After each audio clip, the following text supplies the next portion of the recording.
Welcome to Spirit VPOS. In this tutorial, we'll learn how to add a discount to an order. First, select a table from the table screen. This will take you to the menu screen, where you can view different items and their categories. Now, select the items you want to order. In this example, we'll choose Espresso Double, Americano, Flat White, and Cafe Latte.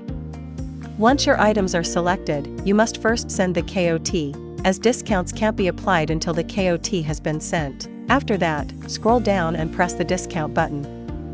A pop-up window will appear where you can enter your discount. Finally, click Apply, and that's it. You've successfully added a discount to your order in Spirit VPOS. In this tutorial, we'll add a 5% discount, but you can adjust the percentage according to your needs.